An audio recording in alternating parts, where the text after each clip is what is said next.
Hello, I am Seema and welcome to part 22 of the chapter Solutions. In the past few videos, we have been discussing colligative properties, and I told you that there are four colligative properties, that is the relative lowering of vapor pressure, the elevation in boiling point, the depression in freezing point, and the fourth colligative property was osmotic pressure.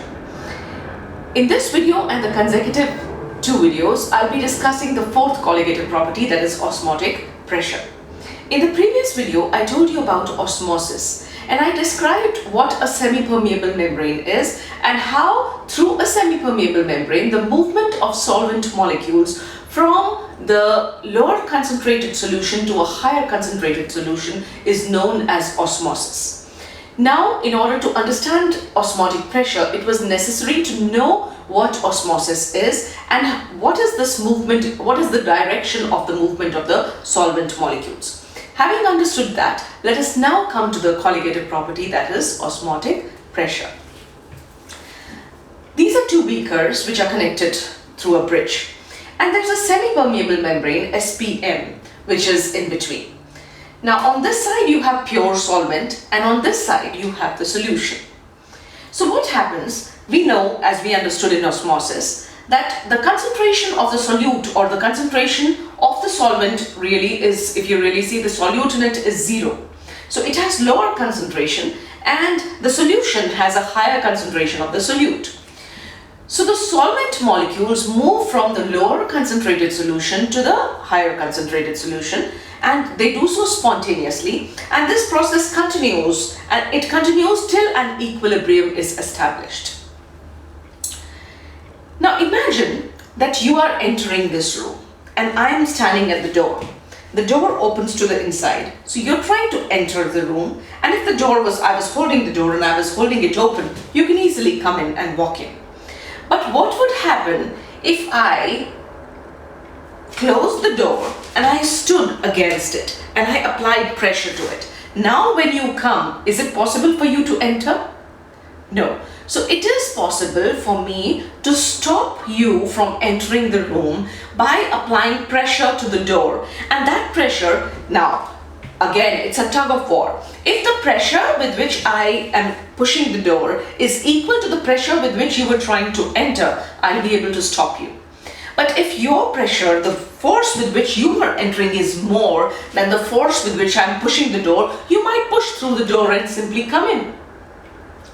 Now, if you see, if you were the solvent molecule and I was the solution, then if you were entering, whatever force you were entering with, that is some kind of a pressure with which you are entering. If I apply an opposite pressure, I can stop you from entering the room. So the pressure that has to be applied to a solution, or if you apply some pressure to the solution, would it not be possible to stop the solvent molecules from entering the solution? Of course it would be. If these are pistons, if these are movable pistons in the two jars, you will find that in this piston it is the atmospheric pressure which is pushing the piston down.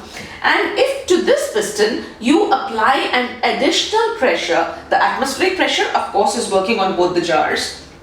But in addition to it, if you apply a certain amount of pressure which is equal to the pressure with which the solvent molecules are entering, you will be able to stop the flow of the solvent molecules through the semi-permeable membrane. Now this minimum amount of energy which has to be used just to stop the flow of the solvent molecule through semi-permeable membrane, that little bit of excess pressure is known as the osmotic pressure. And the magnitude of this osmotic pressure, or how much of pressure would you have to use, will depend on the concentration of the solution. The more the concentration, the more is the force with which the solvent molecules will enter. Therefore, the more will be the osmotic pressure that you will have to apply.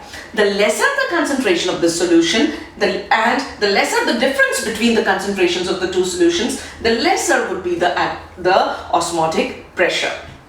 Do you understand? So osmotic pressure is nothing but the excess pressure which is applied, which can stop the flow, or which can stop the osmosis from occurring.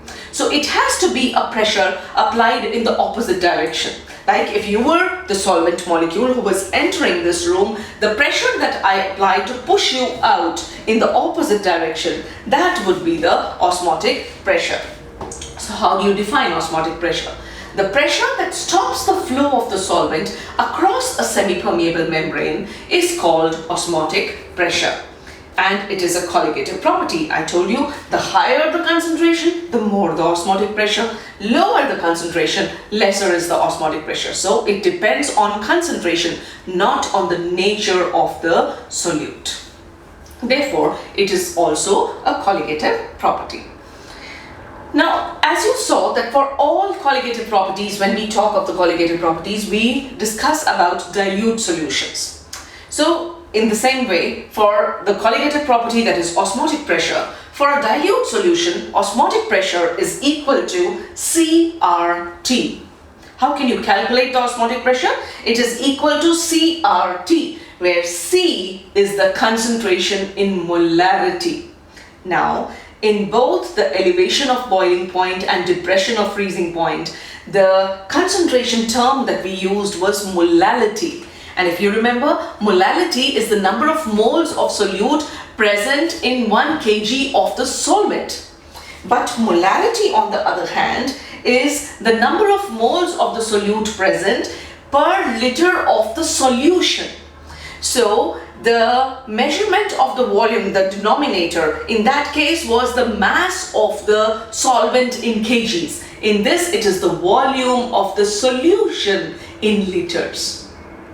So there is a difference in which way are you going to measure the concentration. So here we see that osmotic pressure is equal to CRT, where C is the molarity of the solution, R is the gas constant, and the T is for that particular temperature. At a certain temperature, whatever is the concentration and whatever is the gas constant, that is equal to pi, which is osmotic pressure. So C is molarity, T is temperature, and R is the gas constant. So let us see what is C. C is molarity. And what is molarity? It is number of moles of the solute present per liter of the solution. So number of moles of the solute would be N2 divided by V, that is volume of the solution in liters. And how do you calculate number of moles? We know number of moles of anything is the mass divided by molar mass gives you the number of moles. So the mass of the solute is W2, following the same convention that we've been using in all the colligative properties. W2 is the mass of the solute and W1 is the mass of the solvent.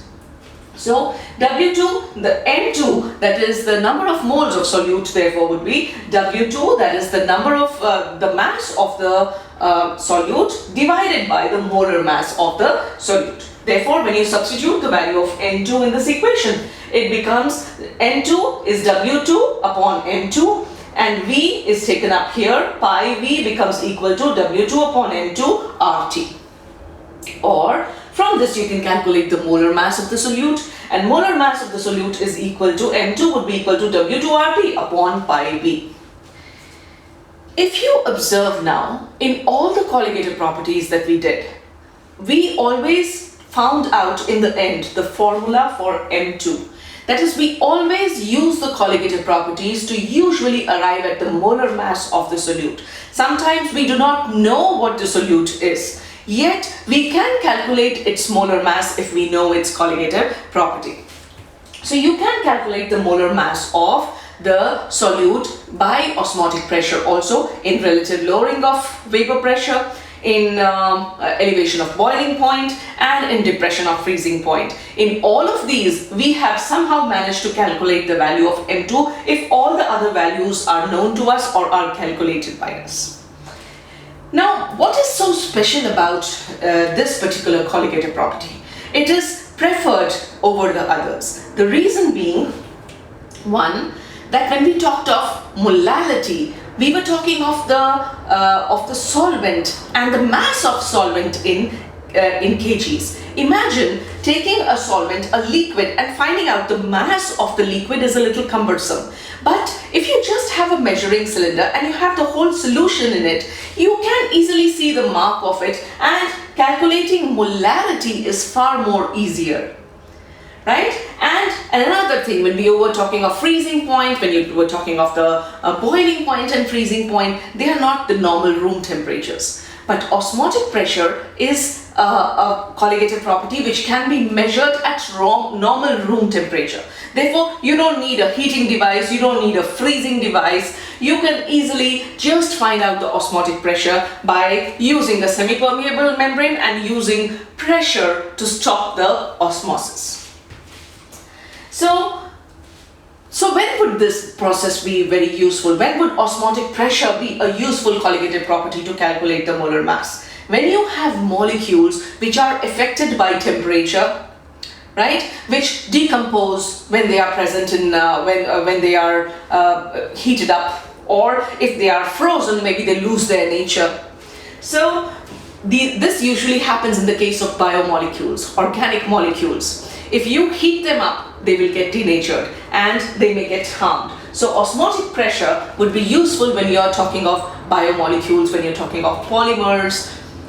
So what are the advantages of osmotic pressure measurements and why this colligative property is preferred?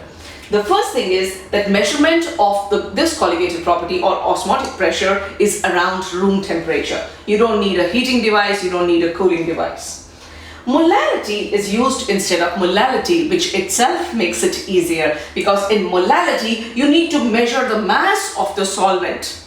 But in molarity you are just taking the solution and you're checking the volume of it. In a measuring cylinder, you can easily see the volume.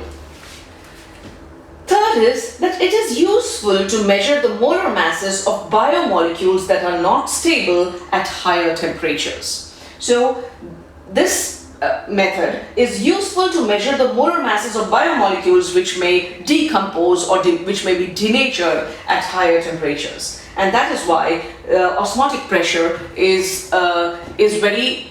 utilized when you're dealing with organic molecules. So this was osmotic pressure.